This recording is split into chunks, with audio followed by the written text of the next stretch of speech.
3 نبیوں کا ذکر ایسا ہے کہ جنہوں نے جیسے ہی پکارا اللہ نے فوراً ان کی دعا قبول کی. ایک ایوب علیہ السلام. تینوں کے جملے سن لیجیے, تینوں کے جملے. ایوب علیہ السلام کو آزمائش میں مبتلا کیا گیا تو سخت بیمار ہوئے تھے. انشاءاللہ وہ 23ویں پارے میں ان کا تفصیلی ذکر آئے گا. بہت سخت آزمائش میں مبتلا تھے, جسم پورا بیمار. اس وقت انہوں نے جب ان کی زبان کٹ گئی تھی تو یہ جملہ کہا تھا, وَأَيُّوبَ إِذْ نَادَىٰ رَبَّهُ أَنِّي مَسَّنِيَ الضُّرُّ وَأَنْتَ أَرْحَمُ الرَّاحِمِينَ وَأَنْتَ أَرْحَمُ الرَّاحِمِينَ. اے مولا تکلیف تو مجھے پہنچی ہے لیکن تو ارحم الراحمین ہے, تو سب سے زیادہ رحم کرنے والا. اس کے فوراً بعد اللہ فرماتا ہے فَاسْتَجَبْنَا لَهُ فَكَشَفْنَا مَا بِهِ مِن ضُرٍّ. ہم نے ایوب کی دعا سن لی اور جو انہیں تکلیف تھی فوراً اس کو ہم نے دور کر دیا. یہ ایوب علیہ السلام کی سن لی. ادھر یونس علیہ السلام کی سن لی. یونس علیہ السلام کا جملہ کیا تھا؟ لا الہ الا انت سبحانک انی کنت من الظالمین. اس کو اسم اعظم بھی کہا گیا ہے. بہت تیز دعائیں قبول ہوتی. تیسرے نبی کا ذکر ہے حضرت زکریہ علیہ السلام. اولاد نہیں تھی, بڑھاپا آ گیا تھا, تب انہوں نے یہ کہا تھا ربی لا تذرنی فردا وانت خیر الوارثین. اے میرے رب مجھے تنہا مت چھوڑ, مجھے اکیلا مت رکھ, تو بہترین, تو خیر الوارثین ہے, بہتر وارث دینے والا ہے, سب کا بہترین وارث تو ہی ہے.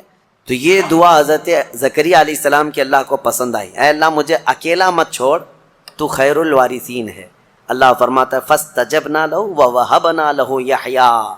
ہم نے زکریا کی دعا سن لی اور فوراً ان کو یحییٰ علیہ السلام کی شکل میں بیٹا عطا کیا. 3 دعائیں میں نے آج آپ کو بتائی ہیں, ایک ایوب علیہ السلام کی, ایک یونس علیہ السلام کی, ایک زکریہ علیہ السلام کی. ایوب علیہ السلام نے بیماری میں دعا کی, یونس علیہ السلام نے اندھیریوں میں دعا کی, زکریہ علیہ السلام نے بے اولاد ہونے پر دعا کی. یہ تینوں معاملات ہماری زندگیوں میں آتے ہیں. کوئی بے اولاد ہے, کوئی پریشان حال ہے اور کوئی بیمار ہے. یہ 3 دعائیں یاد رکھیں. اللہ نے فوراً ان آیتوں کے بارے میں فرمایا, ان کی آیتوں کے بعد فرمایا, ہم نے فوراً قبول کیا ان کی باتوں کو, فوراً قبول کیا. یقیناً اللہ تبارک و تعالیٰ آج بھی قبول کرنے والا ہے. اور ایک آیت اللہ تعالیٰ نے اس بارے میں ارشاد فرمائی. مولا کریم فرماتا ہے کہ یہ سب نبیوں کے ذکر کے بعد یہ سورہ جہاں ختم ہونے کو آیا, آخر میں جہاں سورہ ختم ہونے کو آیا, اخیر سورہ میں رب تبارک و تعالیٰ آخری نبی کے بارے میں فرماتا ہے وَمَا أَرْسَلْنَاكَ إِلَّا رَحْمَةً لِّلْعَالَمِينَ. محبوب ہم نے آپ کو سارے جہانوں کی رحمت بنا کر بھیجا ہے, رحمت بنا کر بھیجا ہے. رحمت کا مطلب کیا ہے؟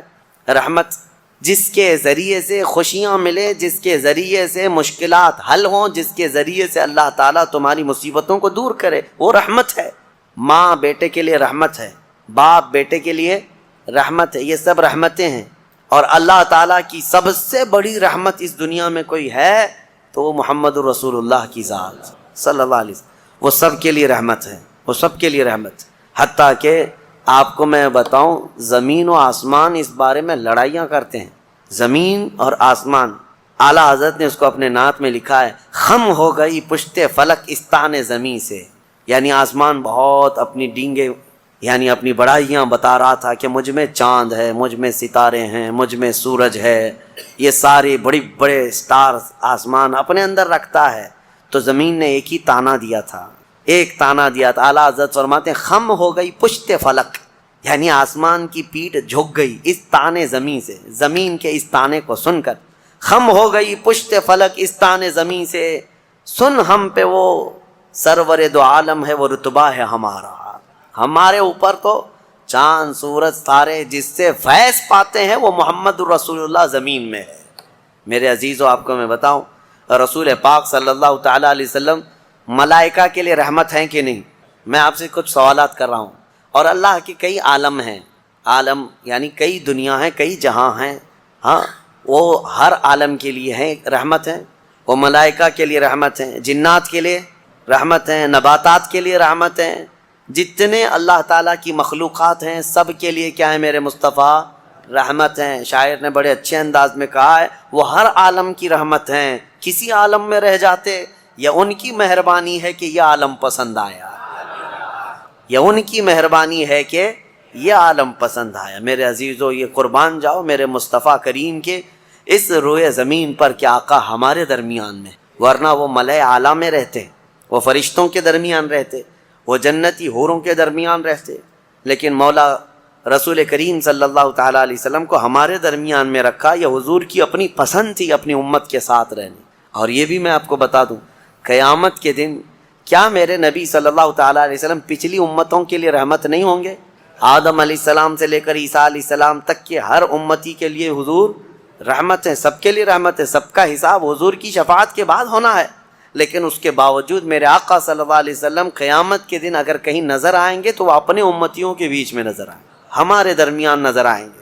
لوگ نبی پاک صلی اللہ تعالیٰ علیہ وسلم کے ارد گرد ہوں گے۔ عزیزان گرامی وقار، اب یہاں پر ایک بات میں عرض کرتا ہوں، ایک آیت میں پڑھتا ہوں، آپ خود سمجھ جائیں گے۔ 11ویں پارے میں یہ آیت گزر چکی ہے، میں ترجمہ بتاتا ہوں اور کس کی طرف اشارہ ہے آپ خود سمجھ لیں گے، پڑھے لکھے لوگ ہیں۔ اللہ فرماتا ہے قل بفضل اللہ وبرحمتہ فبذلک فلیفرحوا۔ یہ آیت کا ایک حصہ میں نے تلاوت کیا۔ اے محبوب آپ فرما دیں، آیت کا ترجمہ میں کر رہا ہوں، آپ فرما دیں کہ جب اللہ کا فضل تمہیں ملے، لوگوں کو اللہ کا فضل ملے یا اللہ کی رحمت آئے تو خوب خوشیاں مناؤ۔ اللہ نے کیا فرمایا؟ جب اللہ کی رحمت تمہیں مل جائے تو خوب خوشیاں منائے۔ سنی ہو سمجھ گئے؟ قرآن کی آیت کہہ رہی ہے جب تمہارے پاس اللہ کی رحمت آ جائے تو اب ہر ایک کو بات پتا ہے اللہ کی سب سے بڑی رحمت اس روئے زمین پر 12 ربیع الاول کو آئے گی۔ تو اب جو ہماری خوشیاں منانے کا طریقہ ہے وہ قرآن کے مطابق ہے یا نہیں؟ قرآن کے مطابق اللہ نے فرمایا جب اللہ کی رحمت تمہارے پاس آئے تو خوشیاں منو۔ اچھا، اور دوسری بات وسیلے کے متعلق کہتے ہیں کہ ان کے وسیلے سے دعا مانگنا جائز ہے کہ ناجائز ہے؟ بالکل، قرآن سے میں بتاتا ہوں، یہ بھی 11ویں پارے کی آیت ہے۔ اللہ فرماتا ہے فقالوا ربنا لا تجعلنا فتنة للقوم الظالمین۔ یہ پچھلی امتیوں کی دعا اللہ فرما رہا ہے۔ پہلے کہ ان لوگوں نے کہا اے رب ہمارے، اے ہمارے رب، ہم کو ظالم قوم کے لیے آزمائش کا ذریعہ نہ بنا، ظالم قوم کے ہاتھ ہمیں مت چھوڑ دے۔ ان کی دعائیں وَنَجِّنَا بِرَحْمَتِكَ مِنَ الْقَوْمِ الْكَافِرِينَ، یہ دعا تھی پہلے والوں کی، لیکن قیامت تک آنے والا یہ دعا کر سکتا ہے، قیامت تک آنے والا یہ دعا کرے گا۔ کیا؟ وَنَجِّنَا بِرَحْمَتِكَ مِنَ الْقَوْمِ الْكَافِرِينَ، اے ہمارے رب اپنے رحمت کے وسیلے سے، اپنی رحمت کے وسیلے سے ہم کو کافروں سے نجات دے دے، اپنی رحمت کے وسیلے۔ اور رحمت کون ہے؟ قرآن میں یہ لفظ آیا ہے وَنَجِّنَا بِرَحْمَتِكَ۔ الگ الگ رنگ کے پھولوں سے یہ مکھی چوس کر کے آتی ہے رس، اور اپنے چھتے میں لا کر چھوڑ دیتی، اور اس کے بعد اس میں مٹھاس آتی ہے، اور غضب کی مٹھاس، اس کی مٹھاس کا مقابلہ کوئی نہیں کر سکتا۔ جو اوریجنل مٹھائی ہے وہ شہد ہے دنیا میں، باقی سب چیزوں کو چھوڑ دیں، سب بنی ہوئی ہیں، لیکن اوریجنل جو مٹھاس ہے وہ صرف شہد کی ہے۔ اس کا ذکر کیوں ہے؟ 2 جانوروں کا اللہ نے ذکر فرمایا، ایک گائے کا، یعنی دودھ دینے والی جو بھی ہے، اللہ فرماتا ہے کہ ہم دودھ کہاں سے نکالتے ہیں، دودھ کہاں سے آتا ہے؟ قرآن فرماتا ہے من بین فرث و دم، گوبر اور خون کے بیچ سے۔ گائے چارہ کھاتی ہے، اس کے بعد اس کو جگالی کر کے وہ ہضم کرتی ہے، اور اس کا وہ فضلہ بن جاتا ہے، اور اسی سے تھوڑا خون بھی بنتا ہے۔ خون اور اس کے گوبر کے بیچوں بیچ سے دودھ کو اللہ نکالتا ہے۔ اللہ فرماتا ہے من بین فرث و دم لبنا خالصا، خالص دودھ نکلتا ہے، نہ اس میں گوبر کا اثر آتا ہے نہ خون کا اثر آتا ہے، اور نہ ہی کسی گائے کو چیر کر کے دیکھ لو کہ کوئی فلٹر اندر رکھا ہوا ہے۔ کون سی مشین لگی ہوئی ہے؟ کون سی مشین لگی ہوئی ہے کہ اس دودھ کو صاف کر کے، یعنی اس میں خون کے ذرات ہیں تو الگ کر دے، گوبر کے ذرات ہیں تو الگ کر دے؟ میاں رنگ بھی نہیں آتا اور نہ ہی مزہ آتا ہے۔ دودھ کے اندر کبھی خون کا مزہ آیا؟ دودھ کے اندر کبھی گوبر کا مزہ آیا؟ نہ مزے کو اللہ ملنے دیتا ہے، نہ اس کے اثر کو، نہ اس کے رنگ کو ملنے دیتا ہے۔ اور قرآن میں اللہ فرماتا ہے کہ ان دونوں کے بیچ سے خالص دودھ کو نکالتا ہے اللہ تعالیٰ، اور یہ پینے والوں کے لیے پیٹ بھرنے والی غذا ہے۔ ایک اس کا ذکر ہے اس جانور کا، اور دوسرا مکھی کا، کہ مکھی جو ہے یہ عبرت کی چیز ہے، شہد کی مکھی۔ اللہ کرے کہ آپ کو کبھی ڈنک نہ مارے، کبھی ڈنک نہ مارے۔ اگر یہ مارتی ہے تو زہر چڑھتا ہے، جسم پھول جائے گا، چہرے پہ اگر کاٹ لے، کئی لوگوں کا اس میں انتقال بھی ہوا، موت بھی ہوتی ہے۔ اگر کئی مکھیاں مل کر کے کاٹ دیں آدمی کو شہد کی، آدمی مر سکتا ہے، زہر ہے، سمجھ میں نہیں آتا وہ زہریلی مکھی ہے، اور پھولوں کا جو رس چوستی ہے اس میں سے آپ بھی چوس کے لا کے اپنے گھر میں تھوک کے دیکھو. گلاب کو چوس لو، موگرے کو چوس لو، چمیلی کو چوس لو اور اپنے گھر کے ایک کٹوری میں تھوک کے دیکھو، بدبو ہی آئے گی. اور پھولوں کا رس تو کڑوا ہی ہوتا ہے، لیکن وہ مکھی زہریلی خود بھی ہے اور چوستی کڑوے پھولوں کا رس ہے، اور لا کر کے چھتے میں جب ڈالتی ہے تو نہایت ہی شیریں، نہایت ہی میٹھی چیز. اب اللہ تبارک و تعالیٰ فرماتا ہے کون ہے جو اس میں مٹھاس پیدا کرتا ہے؟ کون ہے؟ اس کو مٹھاس پیدا کرنے والا کون ہے؟ وہ خالق کائنات ہے، جو پھولوں کو رنگ دیتا ہے اور شہد کی مکھی کے منہ میں مٹھاس دیتا ہے. اب اسی کو کہا گیا ہے، یہ عبرت کی چیز ہے. ویسے آپ کو میں یہ بات بھی بتا دوں، وہ ڈنک مارے تو زہریلی، لیکن تھوک دے اپنے چھتے میں تو وہ شفا والی غذا ہے. ایک ہی منہ سے دو چیزیں کیسے؟ اتنا زہر بھی ہے کہ کاٹے تو مر جائے، اور اتنا ہے کہ اپنے گھر میں چھوڑے تو بیماروں کو شفا بھی ہو جائے. ایک ہی مکھی کے اندر یہ دو چیزیں. اعلیٰ حضرت فاضل بریلوی رضی اللہ تعالیٰ عنہ کی یاد آتی ہے. آپ نے فرمایا گستاخان رسول کو، وہ فرماتے ہیں اعلیٰ حضرت ظالموں میں شہد کی مکھی کی طرح ہوں. اعلیٰ حضرت اپنے آپ کو کہتے ہیں میں شہد کی مکھی کی طرح ہوں، جس کی مٹھاس کا بھی جواب نہیں، جس کے ڈنک کا بھی جواب نہیں. وہ اپنوں کے لیے میٹھا رس دیتا ہے اور ظالموں کے لیے وہ ڈنک بھی مارتا ہے. اعلیٰ حضرت نے اپنے لیے مثال میں فرمایا شہد کی مکھی کی طرح. لیکن میں آپ کو ایک روایت یہ بھی بتاؤں، اس شہد کی مکھی کے اندر جو مٹھاس آتی ہے، اتنی مٹھاس کیسے؟ فرمایا کہ یہ جب پھولوں کا رس چوستی ہے تو پھولوں کا رس چوس کر اپنے گھر جانے تک یہ حضور پاک پر درود پڑتی ہے، اور اس درود کی برکت ہے حضور پاک صلی اللہ تعالیٰ علیہ وسلم کے کہ اس کے منہ میں مٹھاس پیدا ہوتی ہے. اللہ تعالیٰ ہمارے منہ میں مٹھاس پیدا فرمائے، زبان میں آپ کے اثر پیدا فرمائے. یہ دونوں چیزیں اللہ تعالیٰ نے عبرت کے طور پر فرمایا ہے. دو جانوروں کا ذکر ہے اور دونوں عبرت کے لیے ہے. اب ان لوگوں کو آج کے زمانے میں پتہ چل رہا ہوگا نا کہ دودھ کہاں سے نکلتا ہے. آج سرچ کر کے بتا رہے ہوں گے نا کہ دودھ کہاں سے نکلتا ہے. ڈائری والوں کو پوچھو یا اس کے جو ریسرچ اسکالرس ہیں ان سے پوچھیں. لیکن قرآن 1400 سال پہلے بغیر کسی سونوگرافی کے، بغیر کسی چیر پھاڑ کے جب بتا رہا، تو آج بھی ان لوگوں کو عقل میں نہیں آتی بات کہ آخر یہ باتیں قرآن میں آئی کیسے. اس وقت نہ سائنس کا وجود، نہ کسی مشین کا وجود. تو محمد عربی صلی اللہ تعالیٰ علیہ وسلم کی زبان سے جو کلمات نکلے وہ ان کے اپنے نہیں ہیں، یہ خلاق کائنات کے کلمات ہیں. جس نے پوری کائنات کو پیدا کیا اسی نے یہ تمام چیزیں بیان کیا. آج ہی کے پارے میں ہم نے دو بہت اہم آیتیں تلاوت کی ہیں، وہ ہمارے لیے بہت ہی ہمت والی آیتیں ہیں. اللہ فرماتا انا نحن نزلنا ذکر وانا لہ لحافظون، بے شک ہم نے ہی قرآن کو اتارا ہے اور ہم ہی اس کی حفاظت کرنے والے ہیں. اللہ کا وعدہ ہے. یہ 26 لے کر کے جو بیٹھے ہوئے ہیں یہ پاکھنڈی مر جائیں گے، قرآن کا کچھ نہیں کر سکیں گے، کچھ نہیں کر سکیں گے. قرآن برسوں سے اسی طرح محفوظ ہے. اچھا ایک بات میں آپ کو بتا دوں، ایک جاہل بدتمیز قسم کا ایتھیسٹ اٹھا سوال کرتا ہے، کافی پہلے کی بات ہے، کہا کہ کہتے قرآن کو اللہ ہی حفاظت کرتا ہے، اللہ حفاظت کرتا ہے. لے جا کر کے اس نے ہاتھ سے جلا دیا. کہا میں جلایا، قرآن تو بچا نہیں. یہ ایسی ہی پاگل ہے جیسے نمرود نے کیا تھا. حضرت ابراہیم علیہ السلام نے کیا کہا تھا نمرود سے؟ میں اس خدا کی عبادت کرتا ہوں جو موت بھی دیتا ہے، حیات بھی دیتا ہے. تو اس نے کیا کیا؟ جیل سے 2 قیدیوں کو نکالا اور ایک کو مار ڈالا اور ایک کو آزاد کیا. کہا میں بھی زندگی اور موت دیتا ہوں. یہ ایسی ہی پاگل ایتھیسٹ ہے. اس نے قرآن کو جلا کر کے یا ختم کر کے کہا کہ یہ کہاں بچ سکا. نادانو، قرآن کا مطلب یہ اوراق نہیں ہے، یہ فنا ہے. یہ چیزیں ورق جو ہے یہ دنیا کی بنی ہوئی ہے. ہم اس ریولیشن کو مانتے ہیں جو قرآن نازل ہوا ہے، جو نفس مضمون ہے، وہ کبھی فنا نہیں ہوگا، وہ کبھی ختم نہیں ہوگا. وہ علم الہی ہے، وہ اللہ کی صفت ہے، وہ اللہ کی صفت ہے. قرآن میرے سینے میں ہے، ان کے سینے میں ہے، یا ورق پر ہے، یہ سب چیزیں جا سکتی ہیں، یہ چیزیں جا سکتی ہیں، لیکن وہ ریولیشن، وہ نزول قرآن کا وہ کبھی ختم نہیں ہوگا. اس کے متعلق ہم کہتے ہیں تم 100 نہیں، 1000 نہیں، 1,00,000 جلا لو. اوراق کو جلانے کا مطلب یہ سمجھتے ہیں کہ قرآن جلا دیا، قرآن ختم ہو گیا. نہیں، قرآن کی حفاظت اللہ خود فرما رہا ہے. اللہ فرما رہا ہے. یہ اپنے گھر دیکھ لیں، گھر نہیں بچا پا رہے ہیں. ان کا اپنا کوئی محفوظ نہیں رہ گیا ہے. اور یہ آج کی بات نہیں ہے میرے عزیزو، برسوں سے. ایک سوال یہ بھی آتا ہے کہ قرآن وہی آتھینٹک ہے یا نہیں.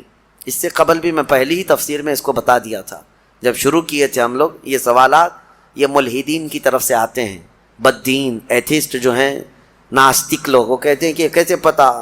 ہم نے یہی کہا کہ اگر اس کے خلاف تمہارے پاس کوئی ثبوت ہے کہ کوئی دوسرا بھی قرآن تھا تو لا کے دکھا دو. 1400 سال سے کہاں سوئے ہوئے تھے سارے لوگ؟ ایک ہی قرآن کیوں ہے پوری دنیا میں جو الحمدللہ سے شروع ہوتا ہے والناس پہ ختم ہوتا ہے؟ وہ کہیں کا بھی ہو، امریکہ کا ہو، انڈیا کا ہو، افریقہ کا ہو، پاکستان کا ہو، عرب کا ہو، کہیں پر بھی جاؤ قرآن آپ کو یہی ملنے والا ہے. حتیٰ کہ ہمارے درمیان سینکڑوں فرقے ہو گئے ہوں گے، ہر فرقے میں قرآن یہی ہے، یہی قرآن ہے. شیعوں کے ہاں بھی، دیوبندیوں کے ہاں بھی، اہل حدیث کے ہاں بھی، چاہے جتنے بھی مکاتب فکر دنیا میں ہیں، فرقے ہیں، سب کے پاس قرآن یہی ہے، یہی قرآن ہے. تو کوئی الگ قرآن کیوں نہیں ملتا؟ یہ ان کے لیے سب سے بڑا سوال ہے کہ اتنے تواتر تک، یعنی لاکھوں لوگوں کا ایک چیز پر جمع ہونا دنیا میں محال ہے، کوئی ایک تو اگینسٹ ہوگا. اب مسئلہ یہی ہے نا کہ قرآن کے خلاف یہ اس لیے زہر اگلتے رہتے ہیں کہ کبڑا یہ چاہتا ہے کہ پوری دنیا کبڑی ہو جائے، وہ یہ نہیں چاہتا کہ میری پیٹھ صحیح ہو جائے، وہ یہ چاہتا ہے کہ دنیا میں سب ویسے ہی دکھتے رہیں جیسے میں کبڑا ہوں. ہاں، خود کے گھروں کی کتابوں کا حال تو یہ ہے کہ بیچارے یہاں ایک الگ پبلش ہوتی ہے، وہاں ایک الگ پبلش ہوتی ہے، سب کے روایتیں بدلی ہوئی ہیں، اس کا مضمون الگ ہے، اس کا مضمون الگ ہے. بائبل پتہ نہیں مارکیٹ میں کتنی ملتی ہے، الگ الگ ہے. ویدوں میں تبدیلیاں ہیں، پران میں تبدیلیاں ہیں، شرح لکھنے والوں میں الگ الگ باتیں ہیں. تو ظاہر سی بات ہے دنیا میں دوسری کتابوں کو انہوں نے دیکھا تو سوچتے ہیں قرآن بھی ایسا ہی ہے. میں یہ کہتا ہوں ترجمے 1000 ہو سکتے ہیں، تفسیریں 1000 ہو سکتی ہیں، لیکن قرآن کا وہ نفس مضمون ایک ہی رہے گا، قیامت تک ایک ہی رہنے والا ہے. اور یہی اللہ کا وعدہ ہے، ہم نے ہی قرآن کو اتارا ہے اور ہم ہی اس کی حفاظت کرتے ہیں. ہاں، اور دوسری آیت جو میں کہہ رہا ہوں، 2 آیتیں ہم نے پڑھی ہیں. دوسری آیت ہے وَنَزَّلْنَا عَلَيْكَ الْقُرْآنَ تِبْيَانًا لِكُلِّ شَيْءٍ. اللہ فرماتے ہیں ہم نے قرآن میں ہر چیز کا واضح بیان کر دیا ہے، واضح بیان کر دیا. میں تقریباً آج سے 10 سال پہلے کی بات ہوگی، تو 2012 وغیرہ میں ایک صاحب وہ پوچھنے لگے، وہ بڑے ماڈرن خیالات کے ہیں، تو انہوں نے کہا آپ کہہ رہے ہیں قرآن میں ہر چیز کا واضح بیان ہے، تو کیا پیٹرول کا بھی ذکر ہے قرآن میں؟ اور پتہ نہیں پیٹرول ہی شاید اس کو زیادہ اچھا لگتا ہو یا پیٹرول پیتا ہو. میں نے کہا پیٹرول کیا؟ اللہ نے فرمایا ہر چیز کا واضح بیان ہے، ہر چیز کا واضح بیان ہے. ہم نے ان سے پوچھا تمہیں پتہ ہے سمندر میں موتیاں ہیں؟ پتہ ہے نا، سمندر میں ہی ہوتی ہے نا موتیاں. کہا ہاں ہے. کہا جاؤ ڈوب کے لے کے آؤ. کہا ہمارا کام نہیں ہے. کہا کس کا ہے؟ وہ جوہری کا کام ہے جو غوطہ لگاتا ہے. کہا یہی قرآن میں ہر چیز کا بیان ہے، اس میں غوطہ لگانے کا کام اماموں کا ہے جو مجتہدین ہیں، ائمہ مجتہدین ہیں، علماء صالحین ہیں. جس کا جیسا علم ہوگا وہ غوطہ لگاتا ہے اور قرآن سے نکالتا ہے. ارے سیدنا عبداللہ ابن عباس سید المفسرین صحابی ہیں، حضور سے سب سے زیادہ قرآن کی تفسیر سیکھنے والے. وہ کہتے ہیں قرآن کے علم کے بارے میں اگر میرے اونٹ کے گلے کی رسی بھی گم ہو جائے تو میں قرآن سے ڈھونڈ لوں گا. ہاں، قرآن سے ڈھونڈ لوں گا.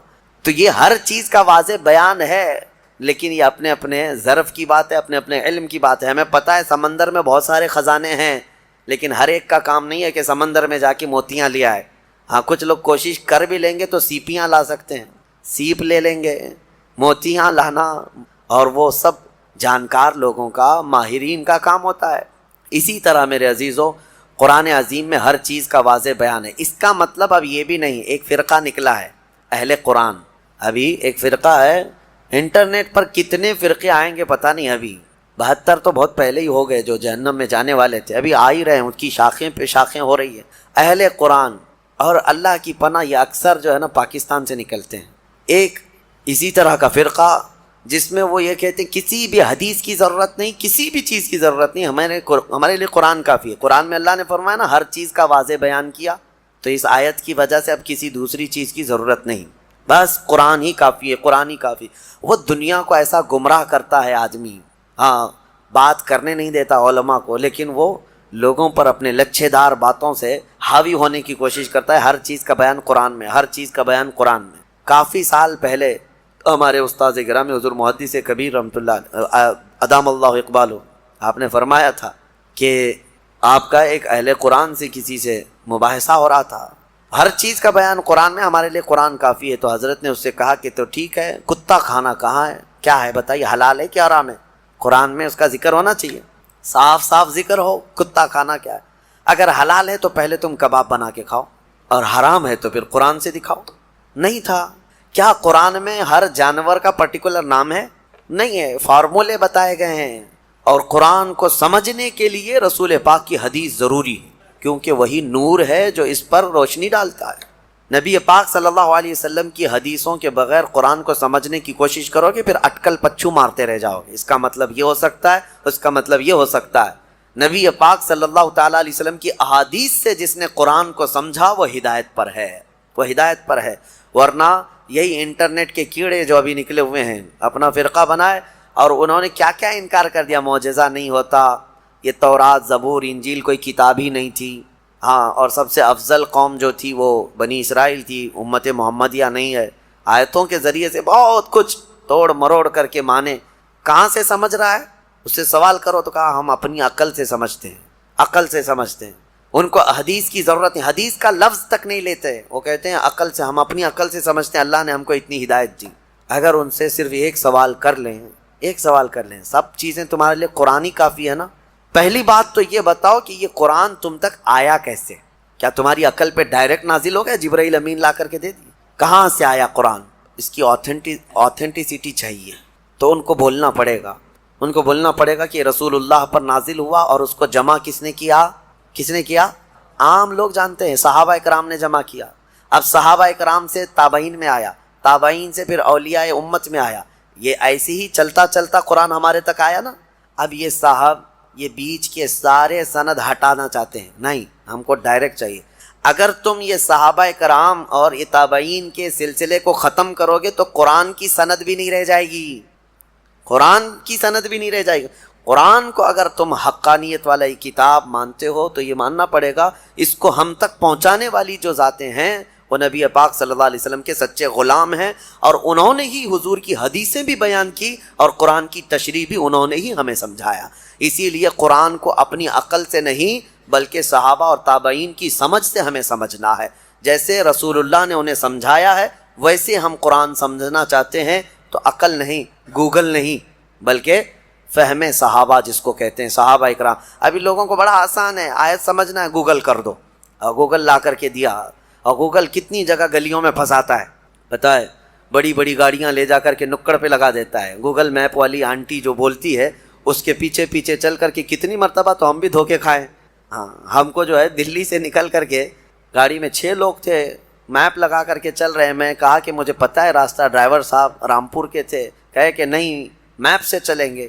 رات کے 2 بج چکے ہیں، میپ سے چلتے چلتے کچے راستے پر لے کے گئے۔ میں کہا بریلی کا راستہ اتنا کچا تو نہیں ہے، دلی ایئرپورٹ سے بریلی جانا ہے، کچے راستے پر لے جا کر ایک جگہ ڈیڈ اینڈ آ گیا، کچھ بھی نہیں، اور بیریکیٹنگ ڈال کر کے پولیس لوگ کھڑے ہیں، ٹارچ ہمارے اوپر مارنے لگے۔